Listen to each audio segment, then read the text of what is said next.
Es una misión. Afuera no es tan fácil conseguir buenas estampillas.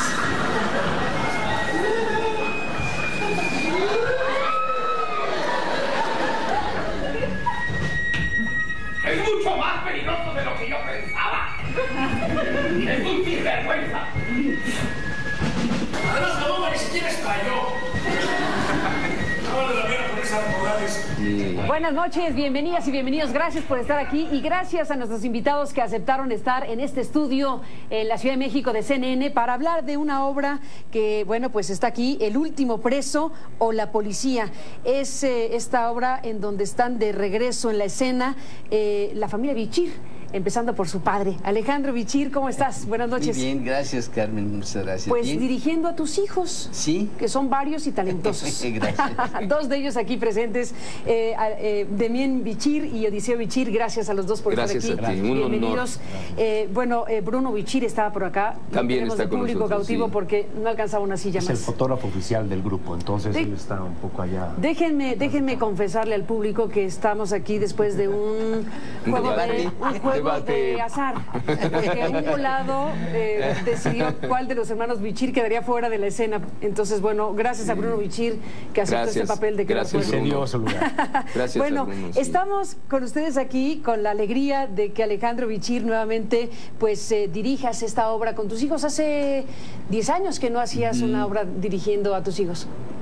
Bueno, no recuerdo, ya que en el 95 me parece que estuvimos juntos, ¿no? Con Malcolm. Con Malcolm, entre los eunucos. Sí, y esta obra yo la había hecho allá por 1982 con grandes amigos y actores famosos, Carlos Ancira, Augusto Benedico, Miguel Córcega, etcétera.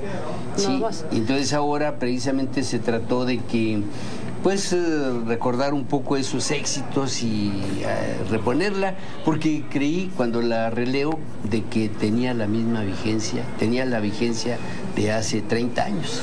Pues en el Centro Cultural Helénico, que está acá en Avenida Revolución, en la Ciudad de México, en la Guadalupe Inn, están junto con Reinaldo Rosano, que es actor también y que forma parte del elenco de El último preso o La policía. Bueno, El último preso, qué horror. Seguro todo el mundo les hace el chiste de ¿se trata del Chapo Guzmán? No. ¿De qué es la obra? No necesariamente. Evidentemente, mira, Vladimir Mrozek, que escribe la obra rumbo a finales de los 50, habla de un país ficticio, ni siquiera de Polonia. Él es polaco y ni siquiera habla de Polonia. Es un país ficticio en donde existe un último preso en todas las cárceles, porque todo funciona de manera perfecta y la gente es feliz. Así redondo. Imagínate, así redondo. Imagínate tal Solo premisa. un preso, el último preso. Queda un último preso, un último necio, que se ha negado durante 10 años a firmar su carta de lealtad al gobierno, ¿no? Entonces, hay diferentes elementos que efectivamente con los que la gente se identifica de manera muy fácil, ¿no? No habla de ningún país en particular, pero es terrible la vigencia y la cercanía, ¿no? con cualquier realidad, con la nuestra sin ninguna duda. Entonces, no se trata de este personaje, sino de este último preso que se da cuenta que no hay por qué estar preso ya. No hay ninguna razón más por la que se da a permanecer en las cárceles, decide firmar su acta de lealtad y unirse a las filas del gobierno. A partir de ahí el sistema se colapsa, este andamiaje que ha sido creado precisamente para funcionar de X o Z manera. Que requiere un pedacito de oposición. Que requiere un pedacito de oposición y que requiere de algún tipo de chivo expiatorio también para poder funcionar, ¿no? El momento que se quedan las cárceles sin preso, pues no va a haber necesidad de tener más cuarteles de policía, ni policías, ni nada por el estilo, y por supuesto no se destinarán más recursos a ese sector y por lo mismo no habrá que robarse. Entonces, eso no puede ser, eso es fuera de cualquier razonamiento. Y entonces este pequeño núcleo de gente necesita un último preso.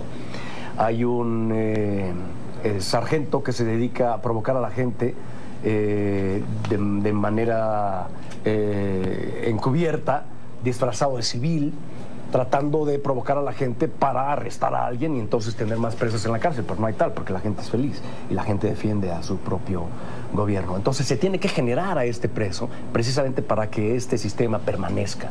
Entonces es una crítica feroz a cualquier sistema totalitario a través de un enorme sentido del humor, ¿no? Mrożek lo plantea de manera finísima, con unos textos ricos, formidables, deliciosos para cualquier actor para poderlos decir, y a través de eso, a través de la risa, de la carcajada, hay una reflexión muy profunda. ¿Quién es el preso? Servidor y amigo. Aquí. Por ahora. Odiseo Bichir, ¿qué papel juegas él ahora? El sargento de la policía. El sargento, ¿qué hace qué en este caso? Se disfraza a su pesar porque él es un amante de su uniforme. Está perdidamente enamorado de su uniforme de sargento y sufre muchísimo. Se siente totalmente desnudo cuando no lleva puesto su uniforme.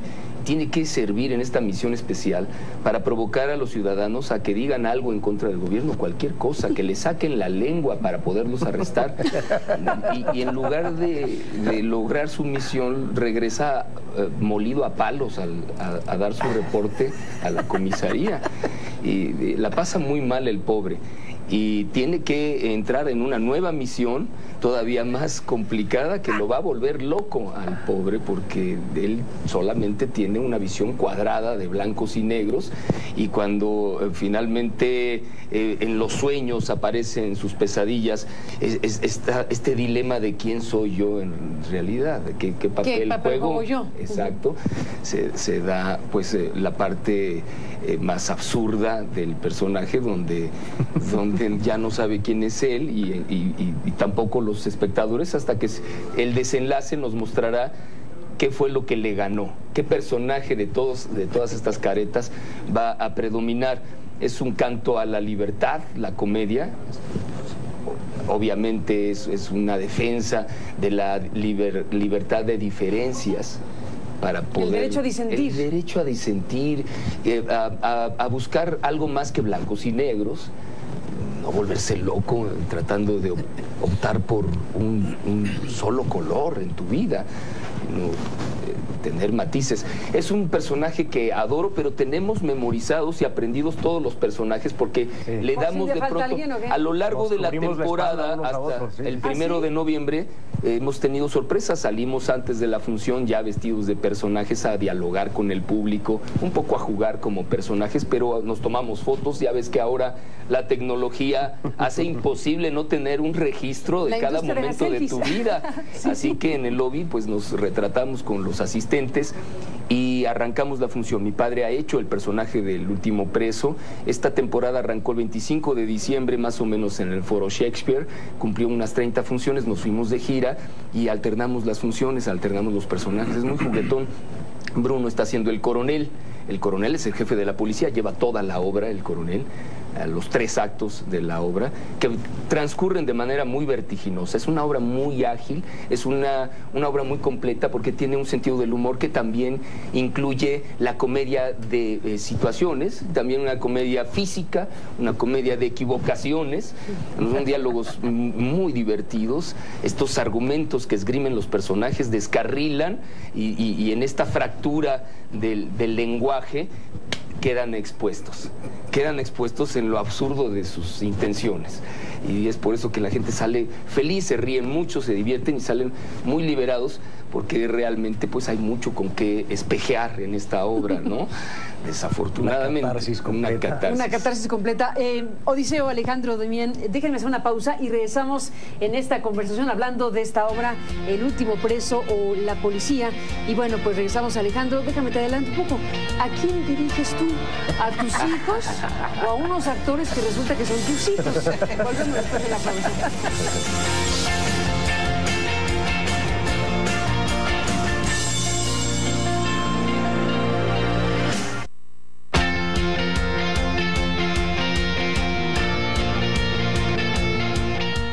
Regresamos en esta conversación sobre El último preso o La policía. Y bueno, te dejé la pregunta, provocación en el fondo, Alejandro, sí, sobre a quién diriges tú. El director de El último preso, bueno, dirige a estos actorazos que resulta que son tus hijos. ¿Y cómo se hace eso? Mira, Carmen, realmente... ¿Cómo te quitas una cachucha o la otra, o las traes las dos puestas o qué? yo me pongo una cachucha, me la regaló Demián hace mucho tiempo, que decía, en el frente decía, yo soy el director, pero apenas me daba la espalda y detrás decía, díganme qué hago. Eso lo empleo yo incluso con mis alumnos, cuando los estoy dirigiendo en alguna obra, cotorreo un poco sobre eso, porque yo siento que el director ahora ya no es aquel dictadorzuelo que solía ser, que tenía la verdad absoluta. No, yo coordino esfuerzos, que la escenografía, que el vestuario, que la iluminación, que los actores, y muchas veces pues creo que siento que puede ser bueno que se les deje crear. Yo siempre confío en el especialista. A ver, señor taxista, ¿usted sabe? Y si no, tiene que saber. Yo, director de escena, yo tengo que saber. Y entonces, pues, ahí está mi reto. Y no, te confieso que en alguna ocasión, cuando hicimos hace muchos años Malcolm, nos reunimos por primera vez, y yo tengo que contarlo públicamente. Salimos de pleito. Sí. No terminamos no terminamos de leer la obra. ¿Se pelearon? Su mamá estaba asustadísima porque dice, ¿qué va a pasar? No, no pasa nada. Siempre hemos discutido, desde chiquillos los dejábamos que se nos subieran. Ahí empezó el problema. Que se te subieran las barbas. Ahí empezó el problema. En la mesa, en cualquier familia, los niños no pueden meterse en la conversación de los adultos. Y mis padres... Bueno, ¿de qué años estás hablando? No, eso ocurría cuando. Sí, no. Ahorita no. En mi época... En esos tiempos era imposible. Entonces ellos fomentaron eso. Diga, mijito, diga, ¿qué piensa? Sí, no, exponga su... Ya empezó el problema.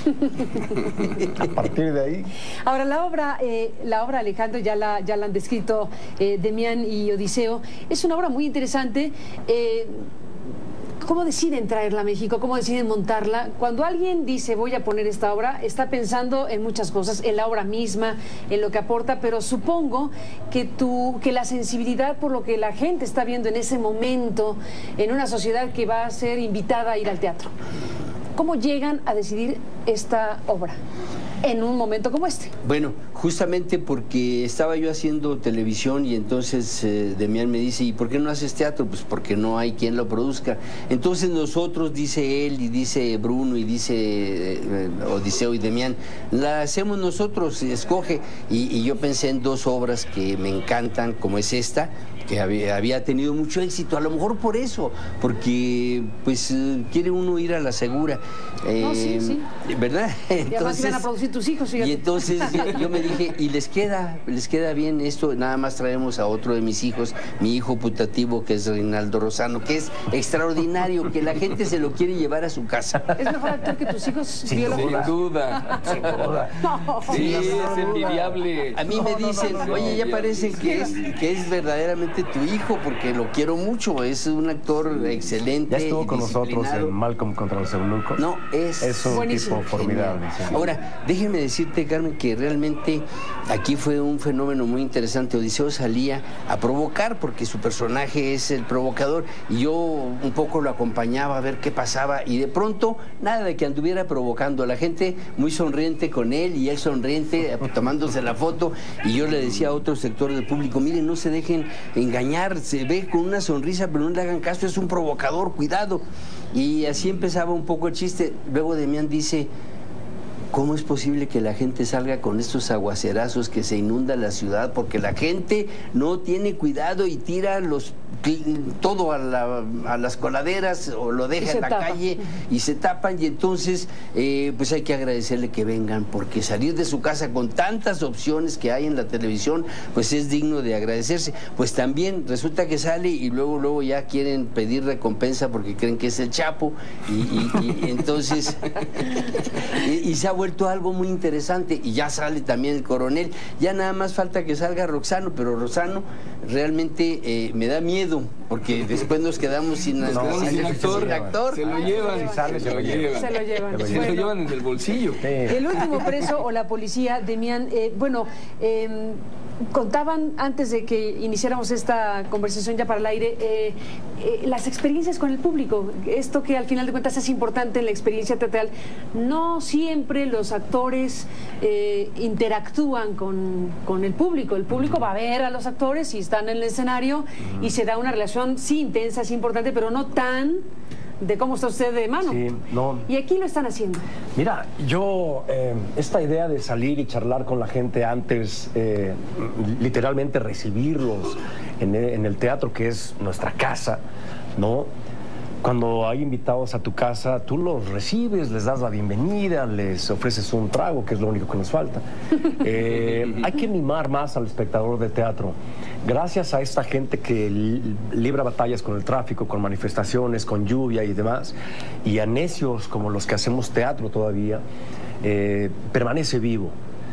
Es una manera de tener un contacto más directo con ellos. Generalmente la gente va al teatro, se sienta, ve la función y se va a su casa, ¿no? Muy poca gente se anima realmente a esperarte después en la entrada de actores para charlar y probablemente tomarse una foto o no, ¿no? Yo siempre he pensado que faltaba estrechar este lazo y ha sido una experiencia muy interesante. Yo nunca lo había hecho en mi vida. Y ahora, incluso Bruno me dijo, no, va a ser un desastre, después se va a perder mucho tiempo, no vas a poder regresar, Y entonces salgo y efectivamente la gente, pero no es nunca un desorden que no se pueda controlar, ¿no? Y basta con que tú accedas a charlar con todos o tomarte las fotos que sean necesarias, pero las historias que te cuentan son las que son muy interesantes. Muchos de ellos han visto todo el trabajo que hemos hecho a través de nuestras vidas. Muchos de ellos es la segunda o tercera vez que ven la obra desde su estreno en diciembre pasado. Muchos de ellos vienen de alguna parte de la República específicamente a verte. Hay gente que va a celebrar su cumpleaños ahí. El otro día llegaron un chiquitín de 14 años que también celebró su cumpleaños ese día. ¿Cómo eligen eso en casa? ¿No? ¿En qué momento dicen, qué quieres de cumpleaños? Mira los buchetes. No, pues no, no seas así, ¿no? Hay cosas más interesantes que hacer. Glorioso. Glorioso. En una fila había 3 generaciones, la abuela de 90 y tantos años, la madre y la nieta, la hija y la nieta. Cualquier cantidad de historias preciosas que nos enteramos ahí mismo. Y luego al final todavía hacemos hincapié en ello. Paramos el aplauso y les damos las gracias por haber escogido esta obra con tantas opciones tan buenas que hay en la cartelera mexicana, ¿no? Sin embargo, yo me eduqué, nos educamos todos, muchos de los actores que hacen teatro actualmente, en los tiempos en los que las temporadas eran de martes a domingo. Y ahora estamos de viernes a domingo. Entonces, todos estos elementos a los que yo me he referido, más la extensísima oferta de televisión por cable que hay actualmente, hace pensar más al espectador salir de su casa. Entonces, cuando la gente va a ver una manifestación artística viva, cuando entran a un museo, ven un espectáculo de danza, van a una ópera, van a un concierto de música, a ver alguna sinfónica, al teatro, hay que agradecérselos personalmente. Hay que tomar un par de minutos para decirles gracias, porque no nada más implica, no aparecen por pop, no aparecen, ¡pum!, ya llegué al teatro. No, hay todo un mecanismo que hay que planear. Y te das cuenta porque a veces hay butacas vacías de gente que sabes que no llegó y que tuvieron probablemente que comprar su boleto a través de los sistemas electrónicos y no alcanzó a llegar, y hay que encontrar un mecanismo para regresarles esas entradas o para invitarlos cualquier otro día, y lo digo públicamente, si ustedes tienen un boleto en su mano y no alcanzaron a llegar a una función, vengan, y nosotros les vamos a dar una cortesía para que repongan ese dinero perdido, para que puedan ver la obra. Sí, desde luego. Hay una serie de esfuerzos que no tomamos en cuenta, que la gente hace para verte en escena. Y eso es un poco lo que nosotros queríamos desde el principio, ¿no? Agradecérselos personalmente y ha sido una experiencia fantástica. Fantástica. Odiseo, Alejandro Demián, vamos a hacer una pausa. Entramos en la recta final de esta conversación. Sí. Piensen un minuto, el mejor de su vida, para cerrar este programa. A ver qué se les ocurre, porque se nos acabó el tiempo para hablar de El último preso o La policía. Volvemos con el tema.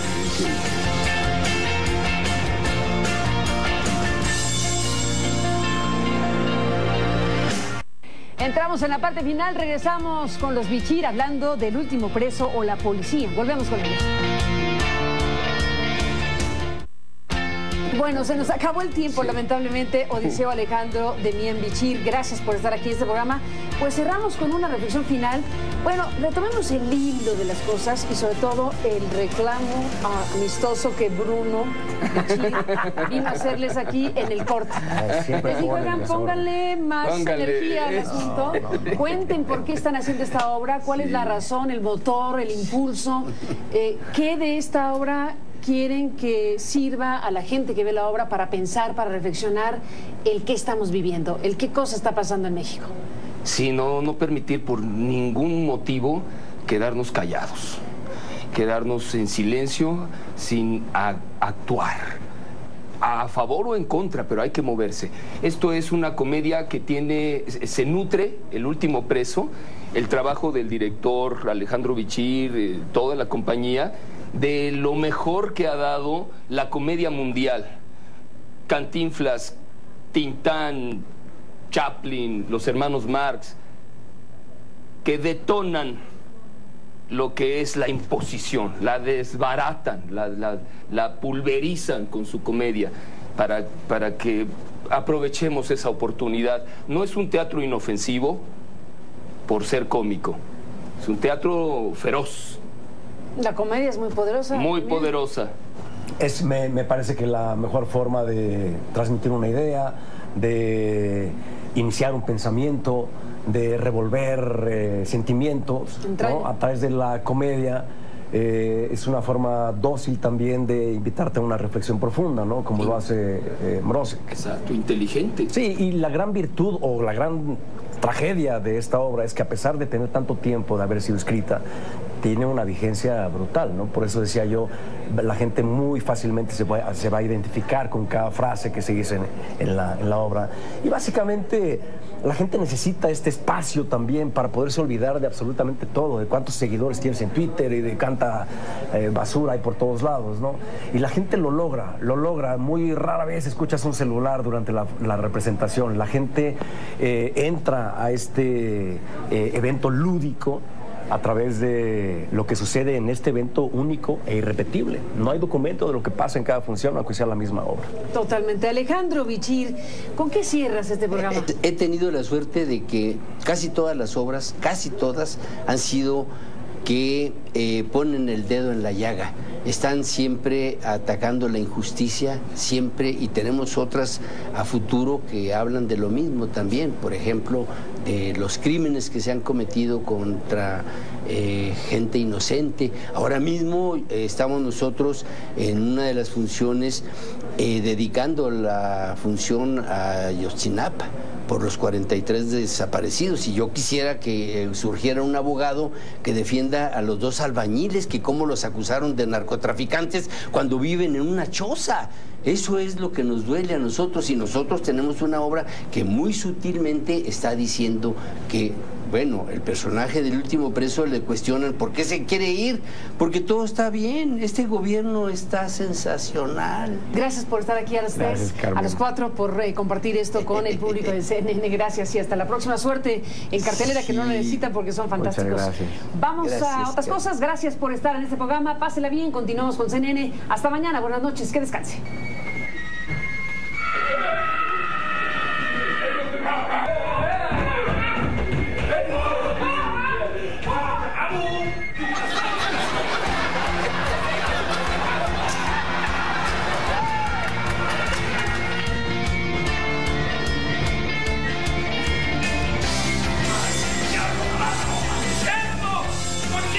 ¡Queda!